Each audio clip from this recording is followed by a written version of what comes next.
તમને વિનંતી કરીને કહું કે આપણે પબજી માં, લૂડો માં, બીજા માં, મોબાઈલ માં, ગેમો માં, ફલાણા માં, ઢીકડા માં, વ્યસન માં સમય બગાડતા નહીં. કથાઓની કથાઓ આખી ફરી ગઈ છે ભારતની. અત્યારે યુટ્યુબ આ જે આવ્યું છે ને, ઉપયોગ કરે એને સારું, પણ એનો ઉપયોગ બીજા કરે છે.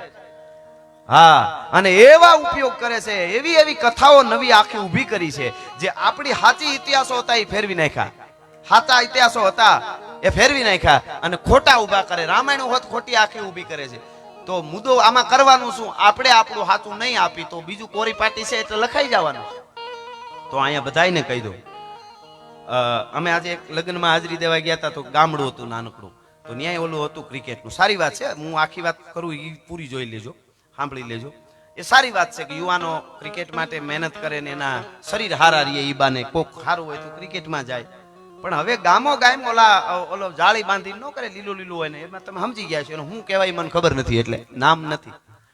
આ ક્રિકેટ શીખવાનું હોય ને ઈ ગામો ગામ આવ્યું, સારી વાત છે. કરાટેનું આવવું જોઈએ, હું કહું એવું સારી વાત. પણ ઈ કેમ ગામો ગામ જેમ આવ્યું છે ક્રિકેટનું ને એમ હવે આવી એમ આપણે, હું તો કહું પૈસા વાળા કોઈ હોય ને કે સાધુ બ્રાહ્મણોને હું પગે લાગીને કહું, અને આમ તમને બધાને વડીલોને પગે લાગુ, યુવાનોને વિનંતી કરું, ખાલી વડીલોને પગે લાગવામાં વાંધો નહીં, કે આપણે આપણા જૂના મંદિરો, ઠાકર મંદિરો હવે રામરાજ્ય લઈ આવવું જ છે. આપણે તો હવે જગાડવા જોશે.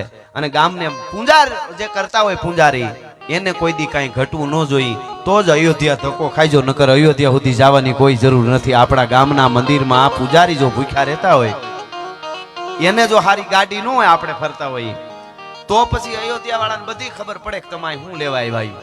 એ તો હકીકત છે ને. પણ કહેવાનો અર્થ એટલો કે ન્યા મંદિરોમાં આપણે કથાઓ ચાલુ કરી. કેવી? ભાગવત કથા, રામાયણ, એટલી જ નહીં, એના કોઈ કોઈ દાખલા લેવા. નહીતર ઈ તો બધે થાય છે. અને હું તો કથાકારોને પગે લાગીને કહું બધાને, હું તો નાનો પડું, પણ આપણે કૃષ્ણ ભગવાનને ગોપીના વસ્ત્રો હરી લીધા, રાસ કરી દીધો, એ બાપુ બરોબર ને, એ સારી વાત છે. પણ હવે આખી કથામાં જો ખાલી રાસ ને એટલું જ આવતું હોય તો આપણા ભગવાન ઉપર બોલવાનો ઘણા મોકો મળી જાય. ઈ કાળિયા ઠાકરે રાસ લીલા ફલાણું ઢીકડું ને ઈ ખાલી 11 વર્ષ કર્યું છે. 11 વર્ષ કર્યું છે. 115 વર્ષ સુધી કાળિયો ઠાકર હું કર્યું છે ને ઈ દુનિયાને ખબર પડે ને તો આપણે સનાતન માટે કોઈને દોરવા નહીં જવું પડે. બધા એમનેમ આવી છે અહીંયા. હા, 11वीं अध्याय दिव चक्षु दे दिखायो रूप कहते शीश नेत्र पाई कहते भुजधारी है अनु सूर्य चंद्र अग्नि जैसे शस्त्र और भूषण है अनु दातन की रेख बीच मरी शेन सारी है अग्नि दात विष दात नर क्षेत्र दार धनहार बहुरी बकारत शस्त्र कही अवध सटकार कालियो ठाकर कुरुक्षेत्र ना रण मैदान में एक ज एवो भगवान बोल्यो छे. दुनियाना कोई भगवान कोईना एवा बोल्या छे के हूँ एक सुपर पावर वर्ल्ड में जे काम करी रह्यो छे ब्रह्मांड में एनो हूँ बाळक छूं. कोई मजब होय तो एनो जे भगवान छे ई एम बोल्यो छे कि हूँ एनो एक संदेशावाहक छूं जे पूरी कायनात को चलाने वाला है. मैं उसका संदेशावाहक हूँ. पण एक ज आपणो बाप काळियो ठाकर बोल्यो कुरुक्षेत्रना रण मैदान में, अर्जुन हूँ ज ब्रह्मांड नो बाप छूं, भला माणस हूँ तारो ई करी सकूं छूं. ई काळियो तो कहेवानो अर्थ के एणे 115 वर्ष कर्યું ई વધારે કહેજો. આ વસ્ત્રો હારી વાત, માખણ ખાધું વસ્ત્રો સોર્યામાં મજા આવે કરે ને બેનો બિચારા આવે ને પછી કાના રે વાંધો નહીં, થોડા કરાટા શીખી લેજો. ઈ વાંધો નહીં, કઈ ભક્તિમાં ડૂબી જવું જોઈએ, એ સાચો આધાર છે.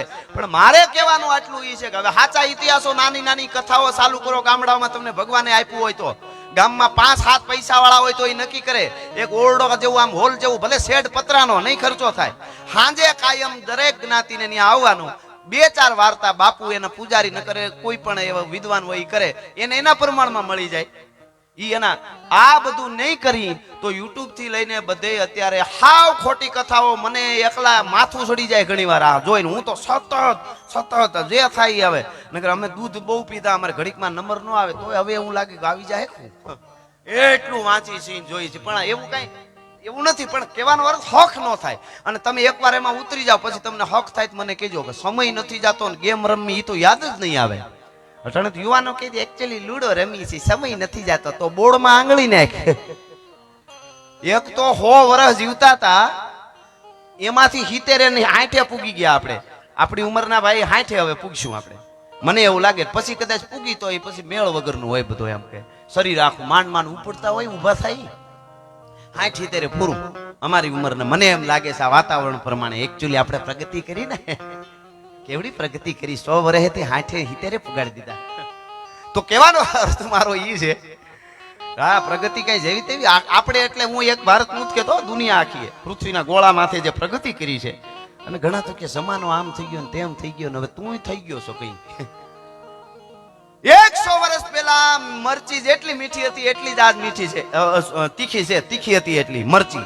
આવડું કેવું તીખું હોય તો એ એટલું જ તીખું પાછું. ઓલું આવડું સુરતમાં મરચું આવે 100 વર્ષ પહેલા, અરે 100 ની ક્યાં કરો, 500 વર્ષ પહેલા મરચું જેટલું તીખું હતું એટલું જ તીખું. 500 વર્ષ પહેલા કેળું કેટલું ગળ્યું હતું એટલું જ ગળ્યું. 500 વર્ષ પહેલા હેરડી મીઠી હતી એટલી જ મીઠી. 500 વર્ષ પહેલા લીમડો કડવો હતો એટલો જ આજે કડવો. નો મૂક્યું, મીઠાશ નો મૂકી, કેળાએ ગળપણ નો મૂક્યું, મરચાએ તીખાશ નો મૂકી, માણસે મૂકી દીધી ને એટલે બધું આમ થઈ ગયું છે. બીજો કાંઈ વાંધો નથી. એટલું જો આપણને સમજણ આવી જાય ને ખબર પડી જાય તો કહેવાનો અર્થ કે હું આજથી જ મેં આ પહેલી વાર વાત કરી કે ગામો ગામ ક્રિકેટના શીખવાના બધા હોય, નાની નાની મૂળ મુદ્દાનો સાર. મને બહુ દુઃખ થાય છે, એટલે કહું એવી કથા હમણાં અમારે બીજા ધર્મના ઓલા ધર્મગુરુઓ બધા એ બાજુ આવ્યા હતા, પછી હું તો ગોતીને ગમે ત્યાંથી એને સાંભળું તો મને હક થાય. અને પછી એને જે કથાઓ કીધી છે, હું એને જરા એ બોલ્યો છે એનામાંથી એને કઈ કેવું નથી મારે. શું કામે ખબર?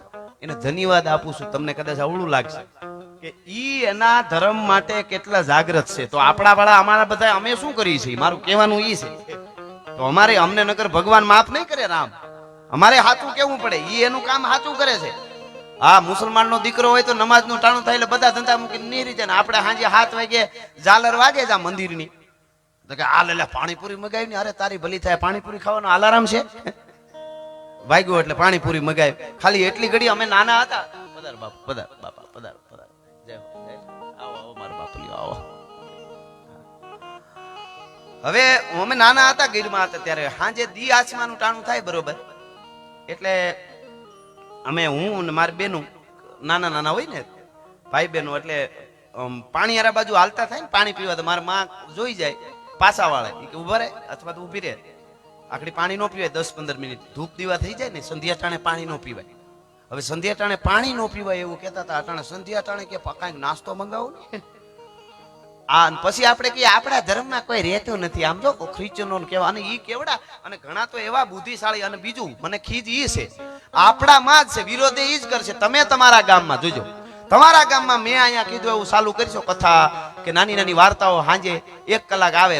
10 વર્ષના બાળકોને ખાસ લઈ આવવા. ઘણા શું કે બાળકોને શું હોય એને ન્યા જ હાસું ધરબાય. એમાં આપણે તો પછી અમુક તો શું છે, એક જણો જાતો તો સત્સંગમાં વાત યાદ આવી એટલે હું ગાવાનું શરૂ કરી, પણ આ તો ફાઉન્ડેશન બાંધું છું. મને આમ સમજદાર વર્ગ છે ને એટલે આવા બધા અને ગામડાઓ છે એનાથી જ આખો ભારત ઊભો થાય છે. એટલે ગામડાઓમાં તો આ બધી વાતો જરૂરી છે.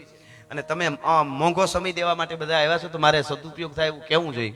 તો એક જણો સત્સંગમાં જતો હતો, એટલે એનો છોકરો વાહે હાલતો થયો ફળિયામાં, બજાર સુધી વયો આવ્યો. પાછો વળ તારે ન હોય, પાછો વળ ઘડીક વાર એના બાપે કર્યું, એના પપ્પાએ, છોકરો પાછો ન વેળ્યો, 2 ઠપાટ નાખી લીધી. ગામડાના બાપ તો મજબૂત હોય ઠપાટમાં. અને હું તો એ કહું છું પ્રોગ્રામમાં ઘણી વાર, જેના બાપે બાળકોને ઊભા મોરની દીધી હોય એ કોઈ દી કોઈની માર ખાઈ નહીં આવે. આ લખવું હોય ને લખી લેજો, મા બાપે જેને ઢીબ્યા હોય. બાકી હા માલ્યું દેખી લ્યું, માર ખાઈને આવશે ડોહું માલું દખી લ્યું ક્યાંકથી દેખામું. એ તો બહાટી જ બોલવી જોઈએ. હું તો કહું છું છોકરાને ઘડતર બરાબર કરજો. હા, પ્રજાપતિએ જેમ ઘડાને વધારે ટીપ્યો હોય ને એ ઘડીકમાં ફૂટે નહીં. એટલે એના બાપે 2 ઠપાટ નાખી લીધી બાળકને, 10-11 વર્ષના બાળકને, પાછો વાળ દીધું. તો કોક બાપા વૃદ્ધ છે આવા, એ જોઈ ગયા કે ભાઈ તું માર કામ પછી બાળક, તો કે પણ એ ધરાજ ભેળો આવે, ક્યાં જાવ છો? કે હું તો સત્સંગમાં જાઉં છું. કે સત્સંગમાં જતા હો તો બાળકને લઈ જવાની, એમાં શું વાંધો? ના ના એને ન અવાય. અરે પણ કે સત્સંગમાં ત્યાં ક્યાં કોઈ ખરાબ વસ્તુ જોવાની છે, તો સારું કહેવાય ને, થોડું જ્ઞાન ઉતરે. તો કે એટલે જ એટલે કે ઈ કોરી પાટી કહેવાય, એને પરબારું ઉતરી જાય, એને ન લઈ જવાય. તો કે તમે કે આપણે તો 40 વર્ષથી કોઈ કથા મૂકી નથી, બુંદી કાતરવાની, લાડવા કાતરવાના, કથા કરવાની, આપણને ફેર ન પડે. પાડા ઉપર પાણી ઢોળો કે આપણને કોઈ જ્ઞાન આપો, આપણને હવે એકચ્યુઅલી ફેર ના પડે એમ પહેલેથી જ કહેવાનું. પણ હું તમને એ કહેતો હતો, તમે આવું શરૂઆત કરવાનું કરશો ને તો આપણા કહેવો, બીજા ધર્મ વાળા કોઈ દી આપણને નડતા જ નથી, ત્રેવડે નથી કોઈની, એ કહી દે. આપણા નડ્યા એ જ વાંધો. આપણા આ જો ઉપાડ્યું જઈ લ્યો, ન હોય એવું ઉપાડ્યું, આ ન કરવાના ધંધા કરે. એને કેવું તું સાનો મનો બે, બધા હિસાબ તારા થઈ જાય. ઓલો અયોધ્યા વાળો હિસાબ કરવા વાળો બેઠો, તમારે આગળ નીકળી જાવ. હા, તમારી ટીકા કોઈ કરે ને એ આગળ પાણા છે, સોરી પાછળ પાણા છે. તમે ગાડી લઈને નીકળી જાઓ, વાહે પાણા ટ્રેક્ટર ઠલવે રોડ ઉપર, આપણે નડે તો બસ નીકળી જાવ, હળરાટી બોલે જાય. એટલે બળદ વેચાતા લ્યો એટલે બગાવું મફતમાં ભેળી આવે એ નક્કી કરવું, સારું કરો તો આ બધું થાય, બાકી કોઈ ફેર પડવાનો નથી. બસ તો મારે કેવું છે એ ભગવાન રામની વાતો કરવી છે, ભારતની ઉજળા ઇતિહાસોની અહીંયા મારે વાતો કરવી છે. બીજી વાત, તમે જેટલા અહીંયા આવ્યા છો એમને જગદંબાએ ભેળિયાવાળી આપ્યું હોય અને અહીંયા ઘોળ કરશો તો આ યુવા સેનાનો ઉત્સાહ વધારે રહે. બાકી દેવાવાળો તો અયોધ્યા વાળો રાઘવેન્દ્ર સરકાર છે, તો આપના તરફથી ઘોળ રૂપે આવશે, એ બધું અહીં રહેવાનું છે. આપ જાણો છો જેટલા બેઠા છે રાત અને દિવસ અહર્નિશ ભગવાન રામ જેનું ભજન કરે છે એવો છે મહાદેવ ભોળિયોનાથ. હા, અને ભોળિયોનાથ ભજન કરે છે જેનું ઈ છે રામ. તો જેટલા બેઠા ઊભા આ બાજુ બે હાથ ઊંચા કરીને આપણે એવો હર હરનો નાદ કરી દાદા સોમનાથ સુધી આપણો નાદ પૂગે અને પાકિસ્તાન સુધી પડકારો પૂગે એવા વાઇબ્રેશનો આવવા જોઈએ. એટલા માટે બે હાથ ઊંચા કરીને હર હર હર હર હર હર હર હર હર હર હર હર હર હર હર હર હર બાપો બાપો બાપો બાપો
યુવાનો માટે કહું છું, તમે એ જ શિવાજી છો, તમે જ પ્રતાપ છો, તમે જ મોખડાજી છો, તમે જ આ બધા મહાપુરુષો છે એવા થઈ શકો છો. પણ આપણે ખોટી રીતે વ્યસન કરી, ખોટી રીતે ગાડીઓમાં સ્ટન્ટ કરી, કેટલા લાખોના આંકડા ભારતમાં એક્સિડન્ટમાં આવે, મોટરસાઇકલો લઈને આમ કરીને હું કરીને નીકળી જાય અને પછી માનતા હોય કે હું મર્દ માણસ છું. મર્દાઈનો કઈ જગ્યાએ ઉપયોગ કરવો એની ખબર ન હોય ને એને મર્દ ન કહેવાય. ઈ જ્યારે વખત આવે, ટાણું આવે, ત્યારે અડીખમ ઉભો રહીએ એને મર્દ કહેવાય. એ વાત એટલી જ હકીકત છે. જ્યારે સમય આવે ત્યારે રાવણ બહુ મોટી ગારતો હતો, જ્યારે વાતું આમ કરી નાખું, તેમ કરી નાખું, તોડી નાખું, વીખી નાખું, એ સન્યાસી રામને એમ કહેતા હતા રાવણ, એ સન્યાસી, એકવાર મારા રાવણના ક્રોધ રૂપી પૂર જ્યારે આવશે ત્યારે તારી સેના સહિત તું તણાઈ જાય, જેમ નદી કાંઠાના ઝાડવા તણાઈ જાય એમ. આવું બોલવા માંડ્યો તો સુગ્રીવે જાંબુવંતીને કીધું ઈ કે તમે જ રાખ્યો ને, તમારી તાકાત થોડી જેવી તેવી છે પ્રભુ, તમે કહી દો કે તમે શું કરી શકો છો. તો રામે કીધું ને આપણે બધાને જીવનમાં ઉતારવા જવું. રામે કીધું વાત તમારી હાચી, પણ 10 મોઢેથી બોલતો હોય ને એને જવાબ દેવાના ન હોય, એક મોઢેથી બોલે ને એને જવાબ દેવાય.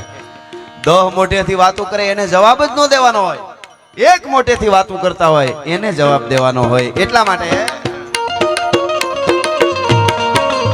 અમે પોરસ કરતા બને શિવાજી, તમે વિક્રમ અશોક ને સંભાજી.